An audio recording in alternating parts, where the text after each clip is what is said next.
बहुत समय पहले की बात है। सुंदरपुर गांव में एक कुम्हार रहता था जिसका नाम मोहन था। मोहन बहुत मेहनती और ईमानदार था। वो मिट्टी के बर्तन बनाकर बाजार में बेचता और उसी से अपने परिवार का गुजारा चलाता था।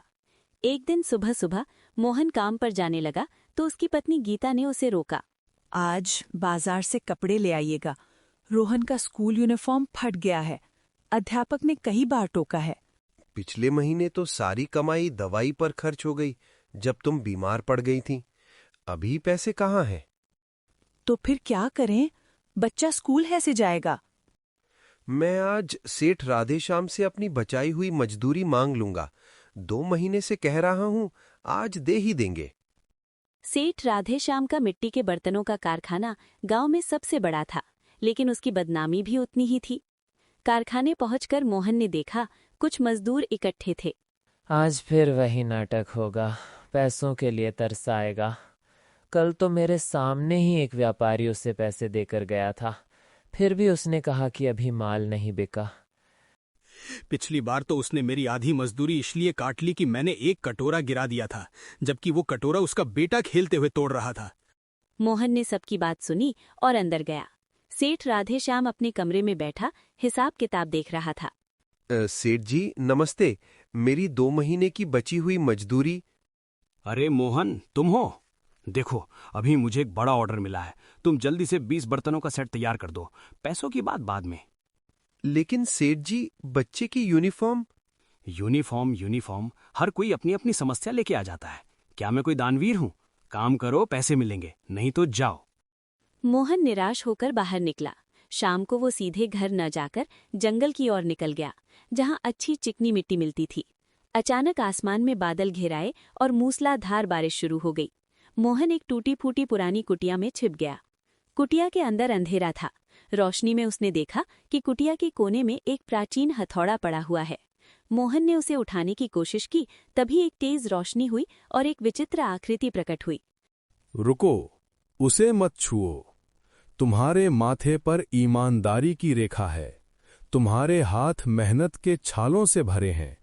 तुम इस हथौड़े के योग्य हो। माफ करना, मैं बारिश से बचने यहां आया था। आप कौन हैं? मैं इस जंगल का रक्षक हूं, एक वानर ऋषि। ये हथौड़ा मेरे पूर्वजों का है। इसे जादुई हथौड़ा कहते हैं। जादुई हथौड़ा? हाँ, इस हथौड़े से तुम जो भी बर्तन बनाओगे वो इतना सुंदर बनेगा कि राजा महाराजा भी उसे खरीदने को लालायित रहेंगे। लेकिन एक शर्त है। क्या शर्त है? तुम्हें इस हथौड़े से बनाई गई हर वस्तु में से कुछ न कुछ जरूरतमंदों को देना होगा। अगर तुमने लालच किया और सब कुछ अपने लिए रख लिया तो ये हथौड़ा तुम्हारे लिए साधारण लोहे के टुकड़े से ज्यादा कुछ नहीं रहेगा। मोहन ने विनम्रतापूर्वक हथौड़ा लिया और वानर ऋषि को प्रणाम किया। घर लौटकर मोहन ने गीता को सब कुछ बताया। गीता, देखो ये जादुई हथौड़ा मिला है। जादुई हथौड़ा? ये कैसे? कल मैं इससे एक सुराही बनाकर बाजार ले जाऊंगा। अगले दिन मोहन ने जादुई हथौड़े से एक सुराही बनाई। वो सुराही इतनी सुंदर थी कि एक धनी व्यापारी ने उसे ऊंची कीमत पर खरीद लिया। मोहन घर लौटा। गीता, देखो कितने पैसे मिले। अब रोहन की यूनिफॉर्म और सब कुछ खरीद सकते हैं। अब तो हम सेठ राधेश्याम के यहाँ काम ही क्यों करें? हम अपना खुद का छोटा कारखाना शुरू कर सकते हैं। हाँ, लेकिन पहले मैं वहां के मजदूरों से मिलता हूँ। वे भी मेरी तरह परेशान हैं। अगले दिन मोहन सेठ राधेश्याम के कारखाने गया और सभी मजदूरों को इकट्ठा किया। भाइयों, मैंने अपना छोटा कारखाना शुरू करने का निर्णय लिया है। तुम सब मेरे साथ काम करोगे? मैं तुम्हें न केवल पूरी मजदूरी दूंगा बल्कि मुनाफे में से हिस्सा भी दूंगा। पर मोहन भाई, तुम्हारे पास इतने पैसे कहाँ से आए?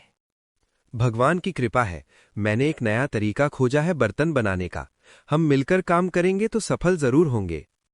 धीरे धीरे मोहन का कारखाना चल निकला। एक दिन सेठ राधेश्याम मोहन के पास आया। उसकी हालत खराब हो गई थी। मोहन, तुम मुझे बता दो तुम्हारा रहस्य। तुम इतने सुंदर बर्तन कैसे बनाते हो? सेठ जी, रहस्य कोई नहीं है। बस ईमानदारी से काम करो, मजदूरों को उनका हक दो और जो मिले उसमें से कुछ जरूरतमंदों को बांट दो। संतोष और ईमानदारी सबसे बड़ा जादू है। सेठ शर्मिंदा होकर चला गया। कुछ दिनों बाद उसने भी अपने कारखाने में सुधार किया।